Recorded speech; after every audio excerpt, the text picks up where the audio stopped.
بہت سمے پہلے کی بات ہے کہ ایک راجا اپنی بیٹیوں کے ساتھ اپنے راج میں خوشی سے رہ رہا تھا۔ اس کی 3 بیٹیاں تھیں، سنینا، نینا اور سریکا۔ سریکا ان سب میں سب سے چھوٹی اور معصوم تھی۔ ایک دن راجا نے اپنی بیٹیوں کو اپنے پاس بلا کر ایک سوال کیا۔ بیٹیوں، تم کیا سمجھتے ہو کہ یہ سب لباس، محل اور دولت تمہیں کہاں سے اور کیسے ملے ہیں؟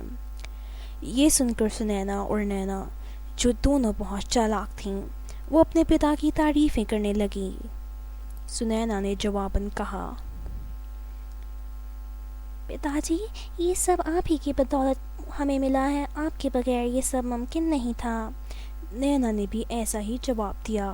جب سریکا کی باری آئی تو اس نے سب کچھ سچ کہا۔ سچائی تو یہ ہے پتا جی کہ میں سب اپنی قسمت کا پہنتی اور کھاتی ہوں۔ یہ سب سن کر راجا کو بہت غصہ چڑھا اور اس نے اپنی بیٹی کو جنگل میں بھیجنے کا حکم دے دیا۔ سپاہیوں، لے جاؤ اسے یہاں سے، مجھے ایسی بیٹی نہیں چاہیے۔ سنینا کو جنگل میں اکیلے بھیج دیا گیا۔ وہ وہاں بھٹکتی رہتی اور مدد کو چلاتی رہی، مگر اسے کچھ نہ ملا سوائے ہر طرف اندھیرے اور درختوں کے۔ مگر کچھ سمے بعد اسے دور جنگل میں ایک جھونپڑی دکھائی دی جو ایک لکڑہارے کی تھی۔ وہ وہاں گئی اور لکڑہارے سے کہنے لگی، اگر آپ کو کوئی پریشانی نہ ہو تو کیا میں کچھ وقت آپ کے ساتھ رہ سکتی ہوں؟ میرا یہاں کوئی نہیں۔ لکڑہارا بہت نیک دل اور ہمدرد تھا۔ اس نے سریکا کو اس بات کی اجازت دے دی، تو سریکا وہاں رہنے لگی اور سب کام کرتی۔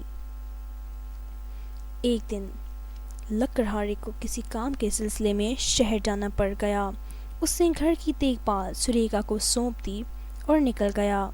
سریکا ہر روز بھینس کا دودھ نکالتی اور ایک چھوٹے سے پیالے میں ایک کونے میں کچھ رکھ دیتی، جہاں سے ایک سانپ وہ دودھ ہر روز آ کر پی جاتا اور اس کے عوض ایک ہیرا وہاں رکھ جاتا۔ ہر روز ایسا ہی ہوتا اور سریکا وہ ہیرے پا کر بہت خوش ہوتی۔ کچھ سمے بعد سریکا کے پاس بہت سے ہیرے اور جواہرات جمع ہو گئے۔ لکڑہارا کچھ مہینوں بعد جب واپس آیا تو سریکا نے اسے اپنا خزانہ دکھایا۔ وہ بہت خوش تھا اور کہنے لگا، یہ ضرور کسی سانپ کا کام ہے، کیونکہ جب سانپ کسی کے کام سے خوش ہوتے ہیں تو وہ ان کے لیے ہیرے چھوڑ جاتے ہیں۔ سریکا نے لکڑہارے سے کہا، اب ندی کے کنارے ایک محل کی تعمیر کا حکم دے دیجیے۔ لکڑہارے نے صبح ایسا ہی کیا۔ جلد ہی ایک محل کی تعمیر شروع ہو گئی۔ جب بادشاہ کو ایسی شہزادی کا پتہ چلا جس کا عالی شان محل ندی کے کنارے تھا تو وہ اس سے ملنے اپنی بیٹیوں کے ساتھ گیا۔ ساری دعوت کے بعد جب نینا شہزادی سے کہنے لگی، ہم آپ کو اتنی دور سے ملنے آئے ہیں شہزادی، مگر آپ نے ابھی تک اپنا چہرہ نہیں دکھایا۔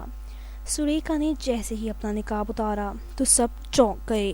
راجا یہ سب دیکھ کر خوش ہوا اور کہنے لگا، میں ہی غلط تھا بیٹا، بے شک تم اپنی قسمت کا ہی کھاتی ہو اور پہنتی ہو۔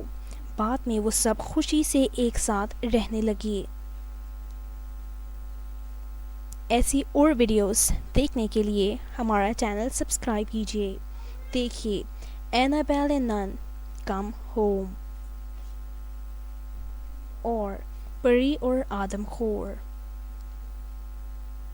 اس کے علاوہ قیدی پریاں